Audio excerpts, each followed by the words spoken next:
Bonjour et bienvenue dans Budget, le podcast qui te réconcilie avec l'argent. Je m'appelle Franck et jusqu'en 2017, j'avais du mal à épargner et j'étais quelquefois à découvert.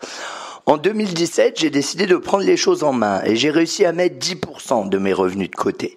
En 2018, j'ai réussi à mettre 20% pour en 2019 arriver à 30% avec un salaire de plus ou moins 3 000 € en couple et un loyer de 975 €. Avec le temps, je suis devenu un expert de l'épargne et de l'économie.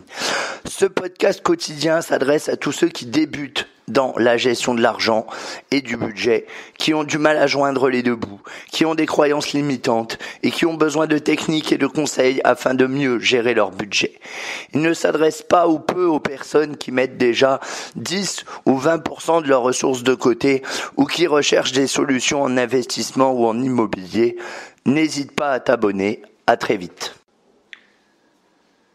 Bonjour à tous. Alors aujourd'hui, on va parler de l'alimentation. Ça n'a pas tout à fait un rapport au budget, mais vous allez voir que si.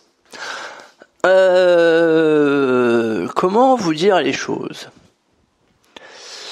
Jusqu'à il y a un mois, je mangeais très mal. C'est le podcast confession, vous savez. Non mais ça peut vous intéresser mine de rien.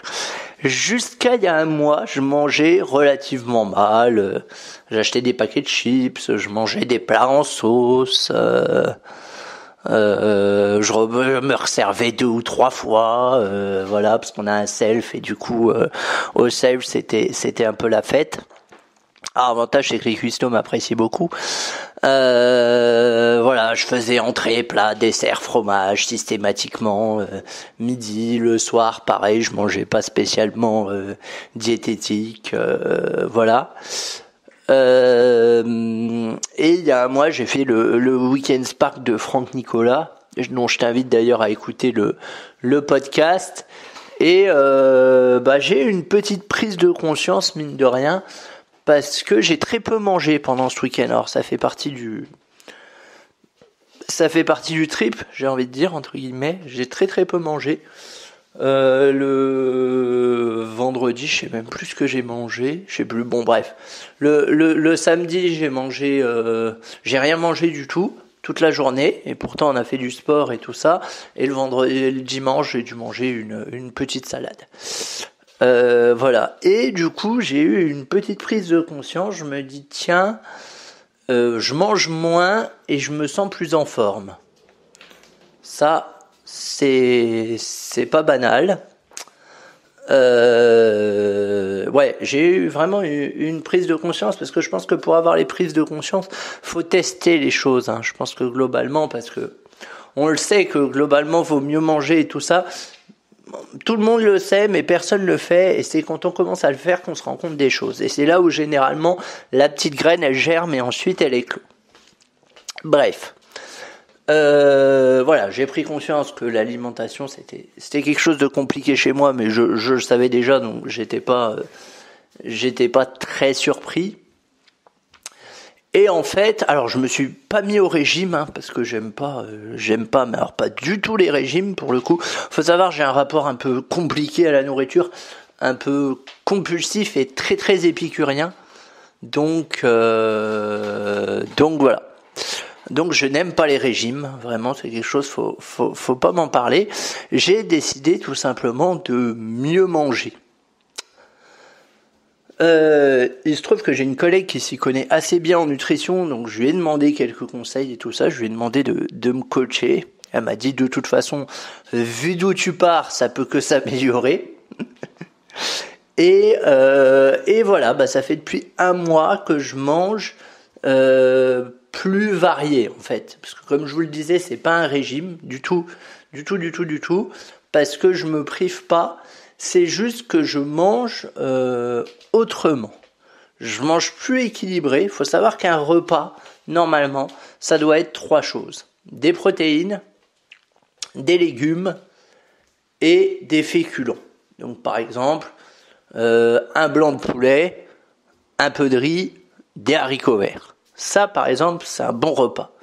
avec une petite salade en entrée. Alors évitez naturellement le céleri rémoulade qui baigne dans la mayo. Ça par exemple faut éviter, vous voyez.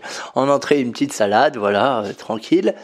Et en dessert, on évite les gâteaux par exemple. Par contre, on peut prendre des compotes sans sucre ajouté. Voilà, et à cela s'ajoutent des fruits. Donc moi notamment je prends des bananes, voilà, 2 fois par jour. Je prends des bananes parce que souvent au boulot j'ai quand même faim, et donc dès que j'ai faim je mange une banane, et généralement ça me cale.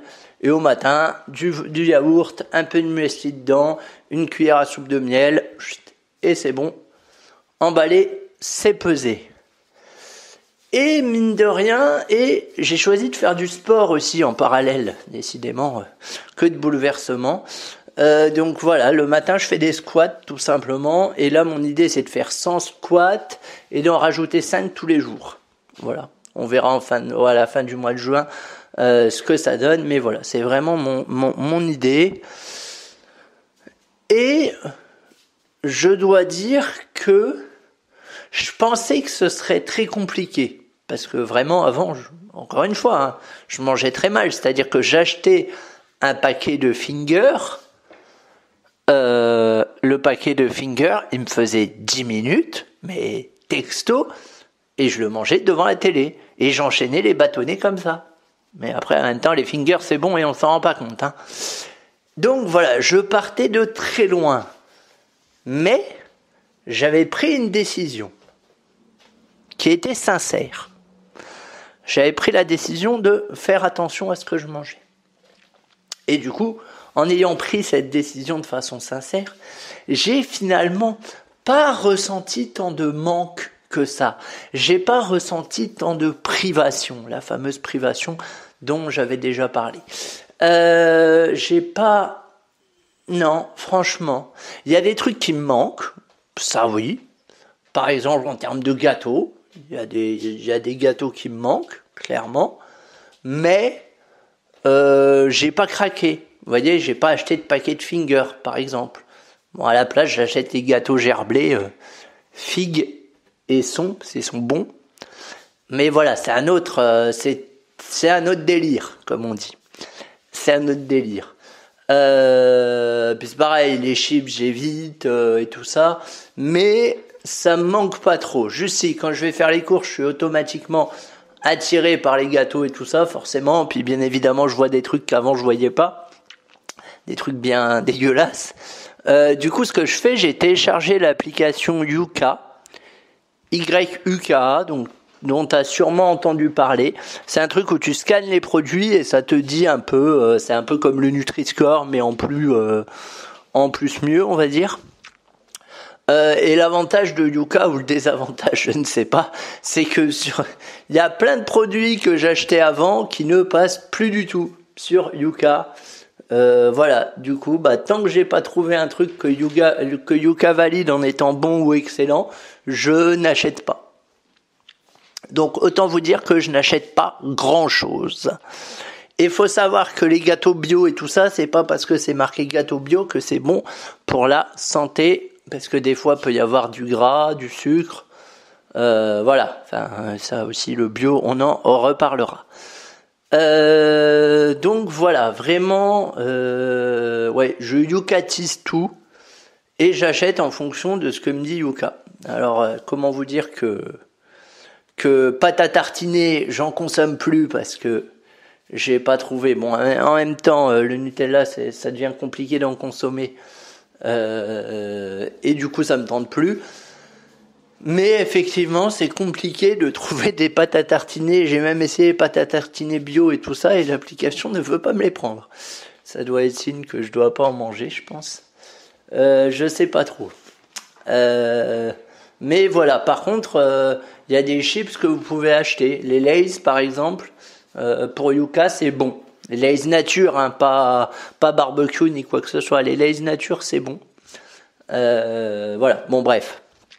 Je vous invite à télécharger Yuka sur votre portable. Qu'est-ce que je voulais dire d'autre ? Oui, important aussi. Si vous choisissez de mieux manger, et vraiment je vous invite à le faire, et croyez-moi c'est un ancien repenti qui le dit, si vous choisissez de mieux manger, il faut quand même conserver dans la semaine un repas plaisir, où là vous vous faites plaisir comme son nom l'indique, donc ça peut être un McDo, un resto un peu riche, conservez un repas plaisir, sinon vous allez péter un câble. Et surtout, mettez-vous à la cuisine, cuisinez. Moi, personnellement, c'est ça qui m'a sauvé. Par chance, j'aimais bien cuisiner, donc j'aime bien inventer des recettes et tout ça. Donc, effectivement, c'est bien pour moi. Ça m'a obligé à me remettre au fourneau. De toute façon, je te tiendrai au courant de mes progrès et de, j'espère, une petite perte de poids également. Et voilà, je réfléchis, j'ai rien à rajouter. Si tu peux te faire coacher et encourager par des collègues, c'est bien aussi, ça aide vraiment les autres. C'est sûr que si tu es entouré de personnes qui font que mal manger et tout ça, ça va pas forcément te motiver, donc essaye d'y penser aussi au moment où tu te lances. C'est bien d'avoir d'autres personnes qui font la même chose que toi, alors ça peut être même des groupes Facebook, des gens que tu connais pas, peu importe, mais c'est juste pour échanger et se soutenir, ça c'est important. Voilà, en tout cas, j'espère que... j'espère que ce podcast t'a convaincu de mieux manger, mais croyez-moi, c'est pas le but du podcast, je fais pas de propagande. Mais juste si j'ai pu faire naître une petite étincelle, ma foi, j'en serais content. Teste, parce que vraiment le seul moyen de savoir, c'est de tester, et on en reparle rapidement. Je te dis à très vite. Si tu as écouté ce podcast en entier, c'est sûrement que tu l'as apprécié. Dès lors, n'hésite pas à t'abonner et à le noter sur Apple Podcast. Ça m'aide pour le référencement. Tu peux également le partager aux personnes que tu connais qui seraient susceptibles d'être intéressées par mon contenu. Si tu veux qu'on aille plus loin ensemble, je te laisse voir dans les notes comment tu peux me contacter. Et je te dis naturellement à très vite.